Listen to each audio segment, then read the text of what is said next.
Hey, it's Bowen. We're here at Papa outside Pittsburgh, Pennsylvania to play some Fathom, a real classic from the early 80s. Fathom has some unique features and playfield layout that's pretty much unmatched.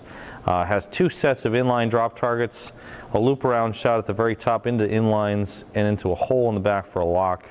That is a highly memorable shot and a unique shot in terms of the way it's oriented, the way it's played, how it feels when you make it from the upper flipper. And just a lot going on in this game. Nice little target bank of greens and reds, perhaps inspired by the Gottlieb Atlantis from the 70s. And in lanes and out lanes are reversed. So unique play experiences, lots to do. It's a difficult game, but it's a rewarding game and potentially high scoring game with the aid of bonus. It's how to get locks. You can get the lock in the upper left loop into the upper right hole from either right flipper, and you can get the lock from the left flipper into the hole on the right.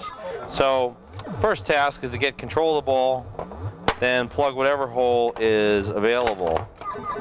Getting used to where the holes are is critical in Fathom, so that was too late. That's a little better.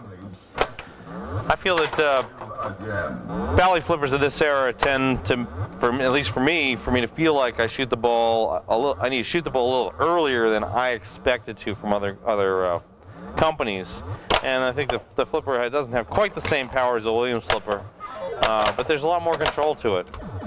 So what I want to do now is get the ball over to the right flipper and get the other lock. Oh, good shot there, but didn't go all around. ABC light's one of the 50,000s. Ideally, you want to get the ABC at least twice so you can get both 50,000s lit. The return lanes are switched on Fathom, so it's just something to watch out for. Two more shots from the left flipper to think about. The 3X, and if you complete that bank, you'll get multi-ball. And this target here, which will light the spinner. It's important before starting multi-ball to light the spinner. So let's get the 3X if we can, but instead I hit caromed into the light spinner. Spinner is 5,000 to spin, which is a lot of points. On a good spinner, you can really rip that for big value. There's 3X, and bounce passes are really useful here. Dead flipper play, where if it's coming down, just let it bounce over. Use the ball's momentum to your advantage. There, we collect the 50,000. Hold up the flipper because I don't really feel comfortable making an on-the-fly shot, and I'm just trying to get control here. And there we go, finally. Two more shots over here for multi-ball. I'm going to try to hit the 4X and then combo it into the other lock. There's the 4X. And the light tells me that multi-ball is ready. Also, every time you knock down a 3X, 4X, or 5X, you'll advance the multiplier, and you're going to collect the bonuses, both bonuses, at the end of ball. So let's start multi-ball. During multi-ball, double scoring activates, so let's see if we can get the multi-ball going and then talk about what's in it. There's the other lock. That's pretty much perfect. This is going to let me advance to the other return. Oh, that was interesting. Interesting there. This is going to let me advance to unlocking the other ball while I play multi-ball here. There's a good bounce out. Don't settle for the in lane or the out lane. Just get it out of there. All right, here's 5X.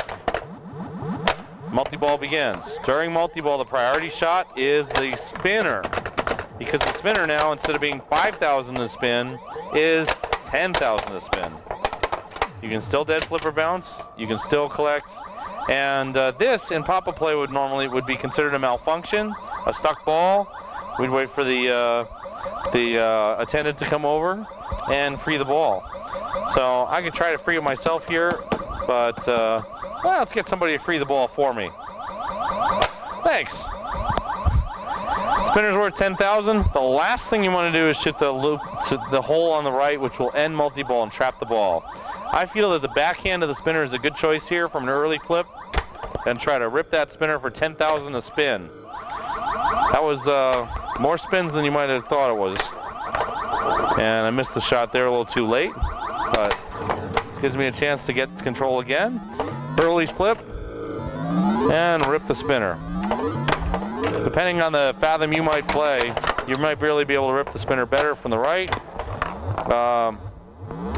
I don't think just didn't get a clean shot there, but ripping it from the right flipper is, oh yeah, that would have been the right choice for me on the earlier ball, but during the multi-ball. You can save the ball out of the out lane there. It's not easy, but it is workable. I did not pull that off there. But $500,000 on ball 1, not too bad. Bonus countdown is going to be 5 times whatever.